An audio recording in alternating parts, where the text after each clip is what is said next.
नमस्ते दोस्त। आज हम एक एडवेंचर पे जा रहे हैं। तैयार हो जाओ चाइनीज मिथोलॉजी की अमेजिंग दुनिया एक्सप्लोर करने के लिए।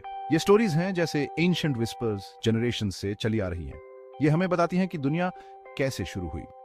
ये हमें अमेजिंग गॉड्स एंड गॉडेसेस से मिलवाती हैं। सबसे जरूरी ये हमें लाइफ, लव और गुड और ईविल की लड़ाई के बारे में वैल्यूएबल लेसन सिखाती है।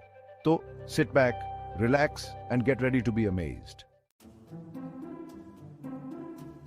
हमारी पहली स्टोरी शुरू होती है एक जायंट एग से। अंदर सोया हुआ था एक पावरफुल बीइंग जिसका नाम था पेंगू। वो हजारों सालों से सो रहा था। एक दिन पेंगू उठा, उसने अपने जायंट आर्म्स एंड लेग्स फैलाए और एग को तोड़ दिया। एग के लाइटर पार्ट्स ऊपर तैरने लगे और बन गए हेवंस। हेवियर पार्ट्स नीचे बैठ गए और बन गई अर्थ। पेंगू खड़ा रहा हेवन और अर्थ के बीच में। हर दिन स्काई और ऊंचा होता गया और अर्थ और मोटी होती गई। पेंगू और लंबा होता गया। उन्हें अलग अलग पकड़े हुए 18,000 साल बाद पेंगू का काम पूरा हुआ। वो लेट गया आराम करने और उसकी बॉडी उस दुनिया का हिस्सा बन गई जो उसने बनाई थी। उसकी ब्रेथ बन गई विंड और क्लाउड्स। उसकी वॉइस बन गई थंडर। उसका ब्लड बन गया रिवर्स। पेंगू की स्टोरी हमें क्रिएशन की पावर और सब चीजों के इंटरकनेक्टेडनेस के बारे में सिखाती है। पेंगू की दुनिया बनाने के बाद यह जगह एकदम सुनसान थी। यहीं से एनविडुए और फुक्सी की एंट्री होती है। एनविडुए एक पावरफुल गॉडेस ने यह खाली दुनिया देखी और उसे दुख हुआ। उसने थोड़ी क्ले ली, उसमें पानी मिलाया और उसे ह्यूमंस के शेप में मोल्ड करना शुरू कर दिया। ये पहले ह्यूमंस बहुत स्पेशल थे। एनविडुए ने उन्हें लाइफ का गिफ्ट दिया। फुक्सी, एक वाइज गॉड, ने देखा कि एनविडुए ने क्या किया है। वो जानता था कि ह्यूमंस को गाइडेंस की जरूरत होगी, तो उसने उन्हें हंटिंग, फिशिंग और राइटिंग जैसे इंपॉर्टेंट स्किल्स सिखाए। फुक्सी और एनविडुए की स्टोरी कंपैशन, नॉलेज और उन गिफ्ट्स का महत्व बताती है जो हम एक दूसरे के साथ शेयर करते हैं। Section 4, the jade emperor and the great race, a story of time and wisdom. ऊपर आसमान में अपने मैग्निफिसेंट पैलेस में रहते हैं जेड एम्परर। वो हैं हेवन और सभी गॉड्स के रूलर। पर वो इतने पावरफुल कैसे बने? बहुत समय पहले की बात है। हेवन में कोई रूलर नहीं था। गॉड्स ने डिसाइड किया कि एक रेस होगी।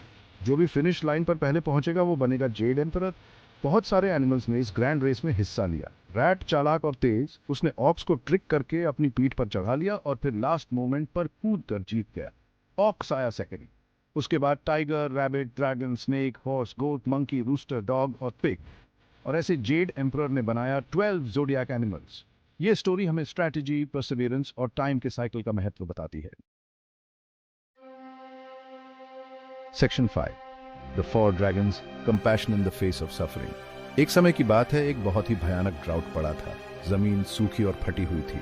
लोग सफर कर रहे थे। 4 ड्रैगन भाई जो ईस्टर्न सी में रहते थे, उन्होंने लोगों की मिजरी देखी और उनका दर्द महसूस किया। उन्होंने हेल्प करने का डिसाइड किया। ड्रैगन्स ने आसमान में उड़ान भरी और रेन क्लाउड्स को लैंड की तरफ ब्लो किया।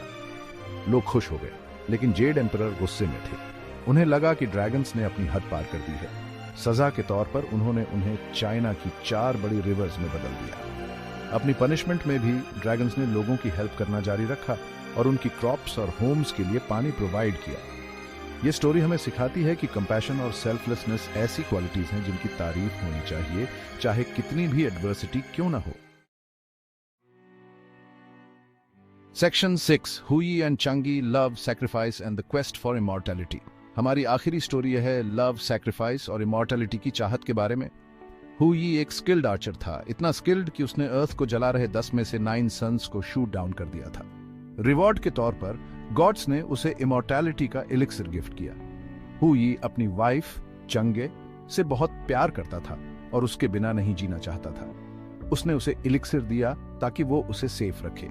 एक दिन एक ग्रीडी आदमी ने चांगे से एलिक्सिर चुराने की कोशिश की। एलिक्सिर को प्रोटेक्ट करने के लिए उसने खुद ही उसे पी लिया। चांगे मून पर चली गई, जहां वो आज तक रहती है। हुई का दिल टूट गया, लेकिन उसने फुल मून के नीचे अपनी वाइफ के फेवरेट फूड्स रखकर उसे ऑनर करना जारी रखा। ये स्टोरी हमें लव की पावर, ग्रीड के कॉन्सिक्वेंसेस और होप और रिमेम्बरेंस की एंड्यूरिंग नेचर की याद दिलाती है।